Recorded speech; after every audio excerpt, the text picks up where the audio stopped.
Assalamualaikum warahmatullahi wabarakatuh. Salam sejahtera dan salam Malaysia Madani. Yang berusaha Tuan Pengerusi Majlis bersama Hakim yang arif lagi bijaksana, guru yang dihormati, seterusnya hadirin yang saya muliakan. Berdirinya saya di sini bukan sekadar menyusun kata, tetapi membawa suara anak bangsa yang mendambakan sebuah negara yang aman, bersatu dan bermaruah. Bulat air kerana pembentung, bulat manusia kerana muafakat. Peribahasa ini mengingatkan kita bahawa kekuatan sebuah negara bukanlah terletak pada bangunan yang tinggi mencakar langit, tetapi pada perpaduan rakyat yang teguh berpaksikan rukun negara. Hadirin yang budiman, maka titah baginda kepada sekalian rakyat, hendaklah kamu sekalian hidup sejati sejiwa. Jangan berbalas sesama sendiri, nescaya negeri kekal, makmur dan sentosa. Begitulah indahnya lenggok bahasa Melayu klasik yang mengingatkan kita bahawa perpaduan telah lama menjadi tunjang tamadun bangsa. Justeru, pidato saya pada hari ini bertajuk Rukun Negara Teras Kegemilangan Bangsa, dengan 3 fokus utama, iaitu kepercayaan kepada Tuhan, kesetiaan kepada raja dan negara, serta kesopanan dan kesusilaan. Subtopik pertama, kepercayaan kepada Tuhan.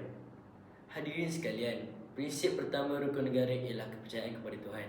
Prinsip ini menjadi asas pembentukan masyarakat yang berakhlak mulia. Walaupun rakyat Malaysia menganut pelbagai agama dan kepercayaan, semuanya mengajar nilai kasih sayang, kejujuran dan saling menghormati. Tanpa pegangan moral, ilmu yang tinggi boleh disalahgunakan. Teknologi yang canggih pula boleh menjadi senjata yang merosakkan masyarakat. Sebaliknya, apabila seseorang memiliki kepercayaan kepada Tuhan, dia akan lebih bertanggungjawab terhadap setiap tindakan yang dilakukan. Lihatlah realiti hari ini. Gejala buli cyber, penipuan dalam talian dan penyebaran berita palsu semakin berleluasa. Semua ini berpunca daripada hilangnya nilai integriti dalam diri. Oleh sebab itu, prinsip pertama rukun negara bukan sekadar hafalan semasa perhimpunan sekolah, malah menjadi benteng yang membantu setiap langkah kehidupan kita. Adapun barang siapa memegang teguh akan agama dan budi pekerti, maka terpeliharalah dirinya daripada segala kebinasaan. Demikianlah pesan yang selari dengan warisan Melayu klasik. Subtopik kedua, kesetiaan kepada raja dan negara. Sidang hadirin yang saya hormati, prinsip kedua yang saya ingin kupas ialah kesetiaan kepada raja dan negara. Malaysia mengamalkan sistem raja berperlembagaan yang menjadi lambang perpaduan rakyat. Kesetiaan kepada negara bukanlah bermaksud menutup mata terhadap kelemahan.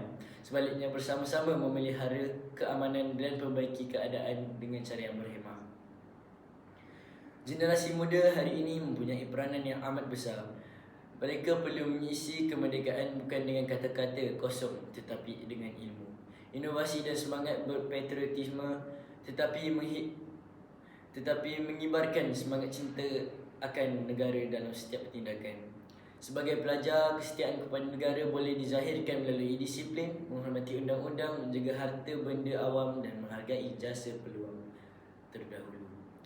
Maka sembah segala hulu balang, daulat tuanku, pantik sekalian akan tetap setia mempertahankan negeri hingga ketitisan darah yang terakhir. Walaupun ungkapan ini berunsurkan bahasa Melayu klasik, semangatnya tetap relevan sehingga hari ini. Kesetiaan menjadi benteng kedaulatan negara. Sesungguhnya negara yang aman bukan diwarisi begitu saja, tetapi dipertahankan oleh rakyat yang mencintainya. Hadirin yang saya muliakan, sebagai kesimpulan, 3 prinsip yang telah saya huraikan, kepercayaan kepada Tuhan, kesetiaan kepada raja dan negara, serta kesopanan dan kesusilaan, bukan sekadar ungkapan yang terpahat pada dinding sekolah atau dibaca ketika majlis rasmi. Prinsip-prinsip ini merupakan panduan hidup yang perlu diterjemahkan dalam setiap tindakan.